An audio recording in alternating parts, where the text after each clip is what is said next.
আসসালামু আলাইকুম। নতুন একটা রেসিপিতে সবাইকে স্বাগতম। আশা করি সবাই ভালো আছেন। আমিও ভালো আছি আলহামদুলিল্লাহ। ঈদ স্পেশাল এবং অতিথি আপ্যায়নে একটা মজার রেসিপি, সেটা হচ্ছে নওয়াবি সেমাই এর রেসিপি আপনার সাথে আজকে শেয়ার করব। এখানে আমি একটা প্যান চুলায় বসিয়ে দিয়েছি। এর মধ্যে আমি প্রায় 2 চা চামচের মতো বাটার দিয়ে দিলাম। বাটারটা একটু মেল্ট হয়ে গেলে এর মধ্যে আমি দিয়ে দিব 3 চা চামচের মতো কিশমিশটা আমি একটু ভেজে নিব বাটারের সাথে। এতে করে কিশমিশটা খেতে ভালো লাগবে আর খুব সুন্দর একটা সুঘ্রাণ আসবে ভিতর থেকে। এটা ভাজা হয়ে গিয়েছে, আমি একটা প্লেটের মধ্যে তুলে নিয়েছি। আর একই বাটারের মধ্যে আমি 5-6টা কাঠবাদাম কুচি করে নিয়েছি, ওটাও ভেজে নিয়েছি, ভেজে তুলে নিয়েছি। একই প্যানে আমি আরও 2 চা চামচ পরিমাণ বাটার দিয়ে দিলাম। আর এই পর্যায়ে দিয়ে দিব লাচ্ছা সেমাই। এখানে আমি বনফুলের 1 প্যাকেট লাচ্ছা সেমাই নিয়েছি। এটা পুরোটা আমি বাটারের মধ্যে দিয়ে দিলাম। দিয়ে আমি সেমাইটাকে চুলার আঁচটা মিডিয়াম লো করে দিয়ে ভেজে নিব, একেবারে মুচমুচে করে ভেজে নিব। এতে করে এই নওয়াবি সেমাইটা খেতে কিন্তু খুব ভালো লাগবে। সেমাইটা যত মচমচে হবে এই ডেজার্টটা খেতে অনেক বেশি ভালো লাগবে।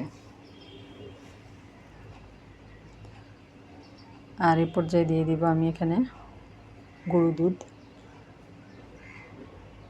এখানে আমি 3 চা চামচ পরিমাণ, অর্থাৎ একদম উঁচু উঁচু করে 3 চা চামচ পরিমাণ গুঁড়ো দুধ দিয়ে দিলাম।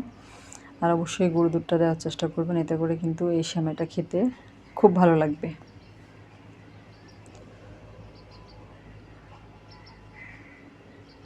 এটা আমি মিডিয়াম লো আছে 4 থেকে 5 মিনিটের মতো ভেজে নিব। আর এর মধ্যে করে এটা খুব সুন্দর করে মুচমুচে হয়ে যাবে আর খেতে খুবই ভালো লাগবে। এটা হয়ে গিয়েছে, আমি এটা একটা প্লেটের মধ্যে তুলে নিচ্ছি। আর চুলার একটা প্যান বসিয়ে দিলাম। অবশ্যই চুলাটা এখনও ধরাইনি, বন্ধ আছে চুলাটা।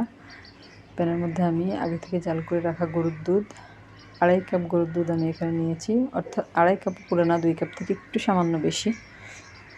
এর মধ্যে আমি একদম উঁচু করে নেওয়া 1 চা চামচ বাটার দিয়ে দিলাম।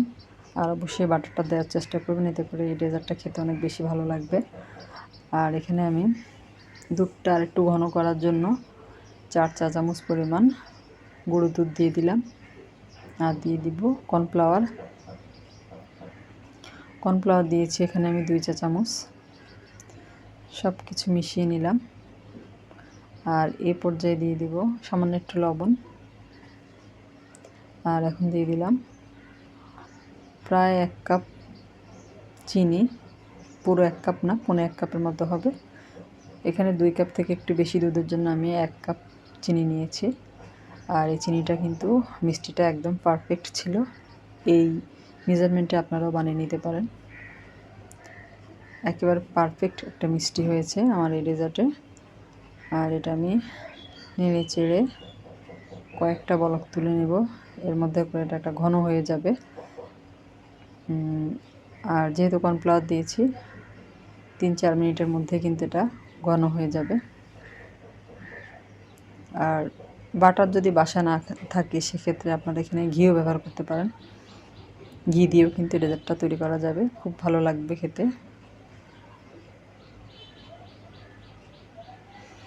আর আশা করব একটা লাইক দিয়ে পুরো রেসিপিটা জুড়ে আমার সাথেই থাকবেন। আর যারা আমার চ্যানেলে নতুন, আজকে প্রথম ভিডিও দেখছেন, যদি রেসিপিটা আপনাদের ভালো লাগে তাহলে আমার চ্যানেলটাকে সাবস্ক্রাইব করে পাশে থাকা বেল আইকনটা প্রেস করে দিবেন।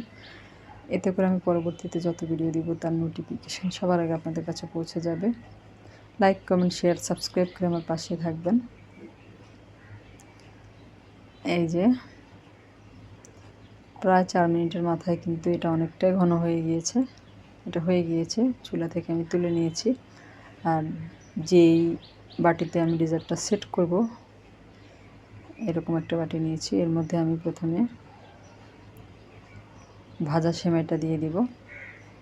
আর আমি এখানে সেমের পরিমাণটা একটু বেশিই দিয়েছি, আপনারা চাইলে আর একটু কমও দিতে পারবেন, তাতে কোনো সমস্যা নেই।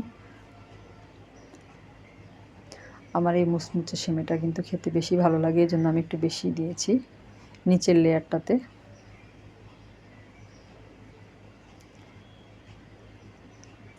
এ পর্যায়ে যে বাদাম এবং কিশমিশটা ভেজে রেখেছিলাম ওইখান থেকে কিছুটা দিয়ে দিব। এখন দিয়ে দিব যেই ক্রিমটা আমি তৈরি করে রেখেছিলাম ওটা দিয়ে দিব।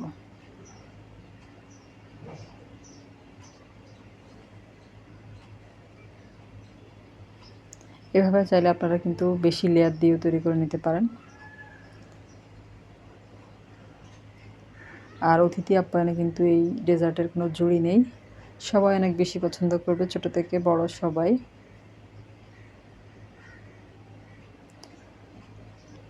একটা লেয়ার দেওয়া হয়ে গেলে আবার একটু সেমাই আমি উপরে ছিটিয়ে দেব।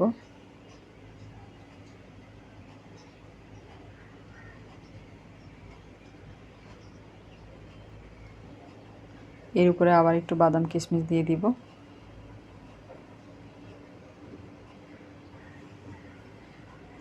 আবার ক্রিম দিয়ে দেবে এর উপরে।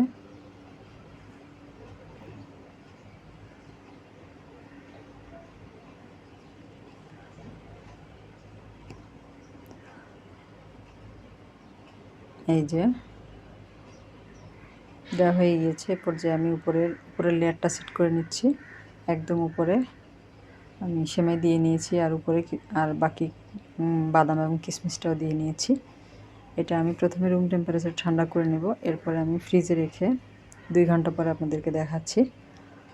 আর এই ডেজার্ট কিন্তু ঠান্ডা ঠান্ডা খেতে ভালো লাগে, যে কোনো ডেজার্টই। 2 ঘন্টা পরে বের করে আপনাদেরকে দেখাচ্ছি। এটা অনেক সুন্দর সেট হয়ে গিয়েছে। আর কেটে দেখাচ্ছি। এই যে খুব সুন্দরভাবে উঠে এসেছে। আর খেতেও মাশাআল্লাহ অনেক মজা হয়েছিল। অবশ্যই বাসায় একবার ট্রাই করবেন আমার এই রেসিপিতে। আর রেসিপিটা কেমন লাগলো কমেন্ট করে জানাবেন।